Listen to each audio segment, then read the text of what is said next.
Kekhawatiran learning loss atau ketinggalan pelajaran menjadi salah satu alasan pembelajaran tatap muka harus segera dilakukan. Apakah betul kita sudah siap kembali ke sekolah? Kami bahas bersama Satriwan Salim, Koordinator Perhimpunan Pendidikan dan Guru, serta Elizabeth Santosa, Psikolog Anak dan Pendidikan. Selamat malam, Pak Salim dan juga Lizzie. Terima kasih sudah bergabung. Selamat malam. Halo. Tiffany. Baik, saya akan ke Pak Salim terlebih dahulu. Jadi menyambut baikkah arahan atau instruksi dari Mas Menteri ini dari kalangan guru, sudah siap betul kembali ke sekolah? Ya, ini terima kasih Mbak Tiffany. Yang pertama, kalau kami konsisten menyuarakan bahwa untuk memenuhi pembelajaran tatap muka terbatas itu tidaknya harus memenuhi 4 aspek ya. Yang pertama adalah vaksinasi untuk pelajar 12-17 dan juga guru gitu, harus tuntas. Nah, persoalannya kalau kita berbicara nasional, progres vaksinasi itu juga masih rendah ya, kurang lebih 54%. Saya mengutip data dari Kemdikbud dan Kemenkes gitu, minggu yang lalu ya.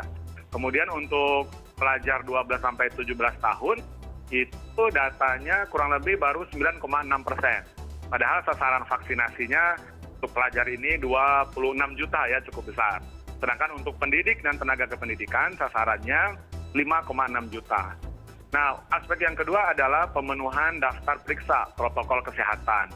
Kalau kita rujuk kepada dashboard kesiapan proses belajar mengajar yang dibuat oleh Kemdikbud dan Kemenak ya secara daring online, portalnya itu menunjukkan per hari ini 26 Agustus pukul 18.00 itu baru ya yang sudah mengisi daftar kesiapan proses belajar mengajar itu baru 57,95% sekolah seluruh Indonesia. Sisanya belum, yaitu 42,05%. Nah, berarti kalau kita asumsikan yang mengisi tadi itu mereka siap, padahal belum tentu ya, tapi kita anggap saja mereka siap yang sudah mengisi daftar periksa, berarti yang siap sekolahnya itu baru berjumlah 311.000 lebih, gitu kan, sisanya belum siap. Aspek yang ketiga yang mesti dipenuhi adalah positivity rate saya rasa, atau perkembangan kasus COVID di daerahnya gitu. Kalau kita lihat positivity rate di nasional kan masih di atas 10% ya gitu. Termasuk di Jakarta sendiri, ini menjadi wacana yang menarik juga di DKI. Walaupun levelnya 3, tapi positivity rate DKI itu masih 8-10%. Ya kan? Walaupun dua aspek yang pertama ya, vaksinasi dan kesiapan sekolah itu di DKI relatif terpenuhi. Ya kan? Tetapi untuk positivity rate-nya masih belum. Nah, yang terakhir adalah izin dari orang tua. Jadi kalau kita lihat semuanya, ada daerah memang yang sudah siap gitu ya. Kami mendukung kalau sudah terpenuhi 4 tadi, tapi ada daerah even mereka di level 3, tapi mereka menunda untuk PTM terbatas. Nah, kami rasa daerah lebih paham ya. Contohnya Kepri ya, Kepulauan Riau dan Jawa Tengah. Oke. Meskipun mereka di level 3, tapi mereka menunda PTM terbatas. Jadi tidak semuanya mengikuti arahan dari Mas Menteri ya. Karena ingat, memang di SKB tidak ada syarat wajib vaksinasi, tapi di buku panduan Mbak Tiffany itu ada ya, di halaman 12 buku panduan penyelenggaraan pembelajaran yang dibuat oleh Kemdikbud di launching Juni kemarin itu ada di halaman 12. Oke, Pak Salim, artinya kalau saya tangkap belum semua daerah bisa siap ya untuk menggelar pembelajaran tatap muka atau PTM sesuai dengan instruksi Mas Menteri ya 30 Agustus nanti. Tapi kalau kita berbicara mengenai syarat vaksinasi, kalau Mas Menteri juga merujuk bahwa sebenarnya untuk PTM ini vaksinasi, khususnya vaksinasi terhadap siswa itu bukan menjadi syarat yang utama. Karena akan terlalu lama waktunya, 2,5 tahun mungkin proyeksi atau prediksinya, kalau nanti PTM harus berdasarkan vaksinasi keseluruhan secara siswa. Nah, kalau kondisi atau situasi ini belum ideal, nanti 30 Agustus belum semuanya bisa menerapkan PTM ini. Jadi bagaimana harus solusinya yang paling memungkinkan untuk Anda? Ya, sebenarnya tidak mutlak-mutlakan harus 100% ya. Yang kami harapkan tentu keamanan, keselamatan guru dan siswa kan. Jika di sekolah nanti vaksinasi itu bisa nggak misalnya mencapai minimal 70% dari warga sekolah. Yang kita sebut herd immunity kali ya gitu, kekebalan komunitas. Artinya gini, kenapa di luar pemerintah mengejar vaksinasi, kenapa untuk di sekolah tidak gitu misalnya. Padahal di sekolah itu angkanya relatif lebih sedikit ya. Untuk pendidik kan cuma 5,6 juta gitu kan. Artinya di satu sekolah itu jika warganya ada 100, berarti minimal yang sudah tervaksin itu 70 gitu ya, karena mengambil 70%. Nah, jadi saya rasa kita jangan tergesa-gesa. Terbukti gini Mbak ya, PTM terbatas ini ya sebenarnya bisa dilakukan di 63 sekolah, 63% sekolah maksud saya, berdasarkan data dari Kemdikbud. Tapi nyatanya sekolah-sekolah yang melaksanakan PTM terbatas di level 3 ya itu hanya 26%. Kenapa? Nah tadi, dan itu kan lebih memahami kondisi daerah yang tadi saya katakan, Jawa Tengah, Kepri, Gorontalo, Sulawesi Utara gitu kan. Karena mereka tentu lebih mengedepankan kesehatan keselamatan. Tapi memang kita harus akui ada persoalan learning loss, ada persoalan banyaknya KDRT. Walaupun mesti kita tanya kritis ke Mas Menteri, apakah data banyaknya KDRT itu ya di masa PJJ ini bagaimana perbandingan dengan sebelum PJJ? Ya kan? Apakah sebelum PJJ tidak ada KDRT di rumah? Saya rasa ada ya. Ini persoalan klasik gitu. Artinya KDRT dulu juga ada, tapi apakah sekarang signifikan?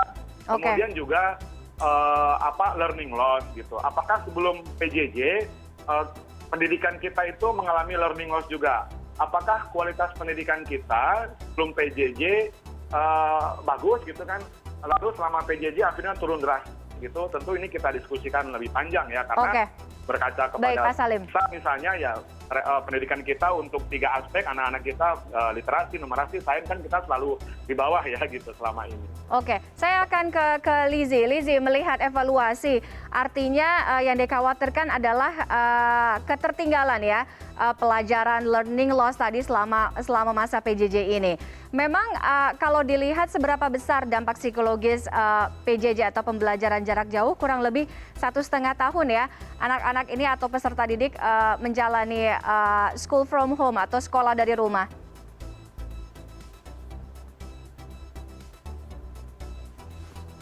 Lizzy, saya belum bisa mendengar suaranya.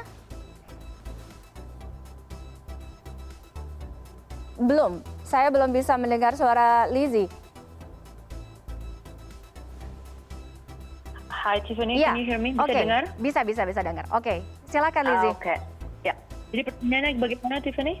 1,5 tahun kan anak-anak ini kan menjalani PJJ ya, sekolah dari rumah. Apakah yang dikhawatirkan learning loss, kemudian dampak kognitif, kemudian psikologis anak gitu, seberapa besar dampaknya memang secara psikologis masa PJJ ini? Sehingga memang urgent banget nih 30 Agustus kita harus kembali ke sekolah. Kritis Tiffany, jadi bukan masalah menyetujui atau memverifikasi apa kata Mas Menteri, tapi memang sangat kritis kondisi.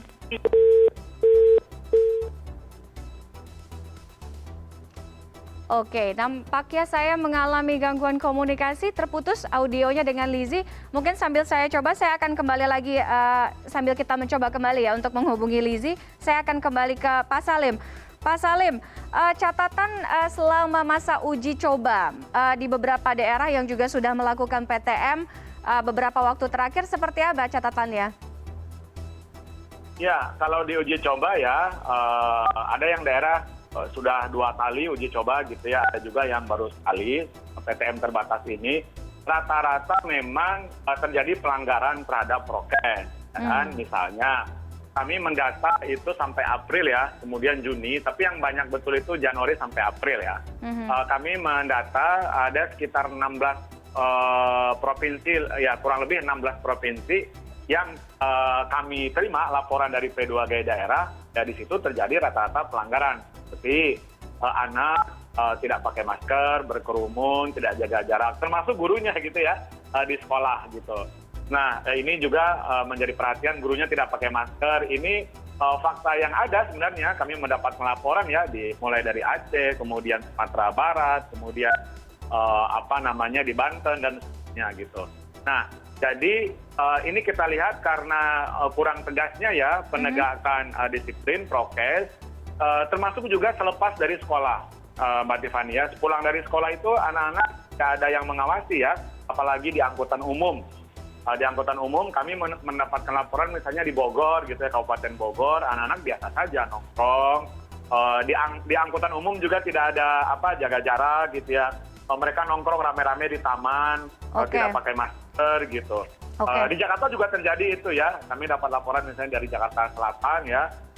Nah, ini menjadi catatan ketika kurangnya pengawasan dari apakah Satgas atau Satpol PP ya. Kami berharap selama PTM ke depan nanti tidak ada lagi yang namanya pelanggaran prokes. Karena sekali lagi, ingat ya, kita PTM terbatas. Kita masuk normal seperti tahun 2019.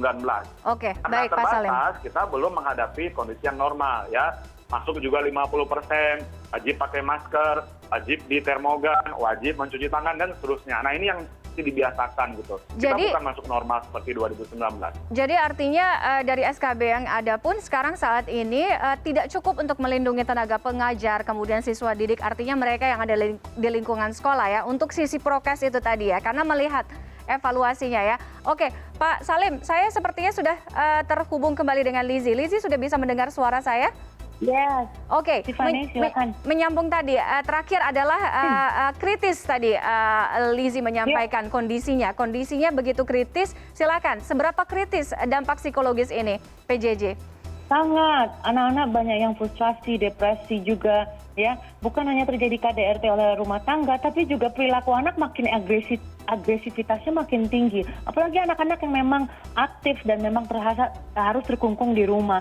Dan memang ini perlu dijalankan, tapi saya juga bisa memahami dilema yang tadi dikatakan Pak Satriawan, bahwa bagaimanapun juga memang kita tahu bahwa anak-anak perlu dan memang secara alami itu harus melakukan pembelajaran tatap muka, tapi banyak sekali hal-hal yang kita perlu pertimbangkan. Di luar masalah kesehatan, dalam sekolah yang baik, prokes dilaksanakan, siapa yang tahu di rumah? Dan ini juga bahayakan murid lainnya, apalagi dikatakan bahwa tidak semuanya wajib vaksinasi. Kita harus lihat berapa banyak juga nanti akibatnya begitu atau impactnya kepada anak lainnya. Mungkin secara saya juga ingin bertanya, bagaimana ketika kita tidak memberikan kewajiban untuk semua anak vaksinasi karena terlalu lama, saya paham, tapi bagaimana yang terjadi kalau satu anak menginfeksi anak yang lain? Oke, jadi kalau ditanya... Dan menginfeksi anak yang tidak tervaksinasi. Menginfeksi anak yang tidak tervaksinasi. Itu akibatnya seperti apa, Tiff? Oke, jadi ada kekhawatiran, ya balik lagi itu tadi ya, yang dikhawatirkan banyak orang tua juga ya, jaminan keamanan, keselamatan itu tadi ya. Jadi kalau saya tanya, Lizzie seberapa siap kita kembali ke sekolah, artinya jawabannya belum sepenuhnya siap, begitu? No, saya nggak sebut seperti itu. Kita harus siap, namun memang perlu cermat dan aware, Tiffany. Artinya kalau yang memang merasa sudah siap, go ahead, silakan. Tapi kalau kita di dalam kondisi tadi ada daerah-daerah yang memang kita tahu secara habit, secara pola hidupnya, ya itu tidak menjaga prokes gitu. Orang tuanya mungkin tidak terlalu memahami pemahaman bagaimana anak-anak di rumah itu nggak main jalan keluar gitu, tapi memang belajar di rumah setelah pulang dari sekolah. Menurut saya nggak masalah. Jadi memang dilihat dari demografik sekolah dan orang di lingkungannya, itu juga diperlukan. Seperti yang tadi Pak Satriawan Salim katakan. Oke, jadi intinya memang jangan terburu-buru, jangan tergesa-gesa, karena sekali lagi taruhannya adalah nyawa dan kesehatan, khususnya anak-anak itu tadi ya. Lizzie, kalaupun ini Mas Menteri kan sudah menginstruksikan 30 Agustus ya, anak-anak semua sudah bisa kembali bersekolah, harus mengejar ketertinggalan itu. Bagaimana mempersiapkan psikologis anak-anak ini ya, khususnya anak-anak mungkin yang di range usia TK atau SD, ini kan masih relatif dini, 1,5 tahun tidak ke sekolah, tidak bertemu dengan teman, guru, tidak tahu kelasnya yang mana, apalagi buat anak-anak yang mungkin memang baru pertama kali masuk ke sekolah. Secara psikologis pastinya karena mereka itu kan di bawah 5 tahun. Makanya kita juga dengar ada yang namanya masa golden age ya, Tiffany ya. Nah ini kehilangan sekali stimulasinya. Kehilangan stimulasi dari macam-macam, dari sosial, kognitif, dan juga stimulasi fisik. kan ada yang namanya penjaskes kan ya. Itu kan yang perlu, dan anak-anak belajar menyanyi dan sebagainya, mereka belajar bersosialisasi.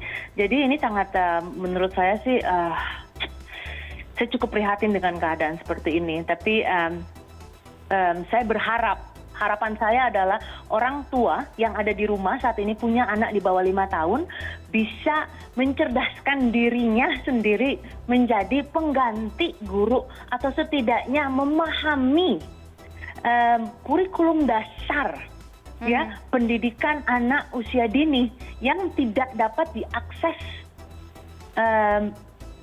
seperti masa pra-pandemic. Oke. Karena guru tidak mungkin bekerja sendirian, harus ada tangan orang tua yang juga ikut membantu ya.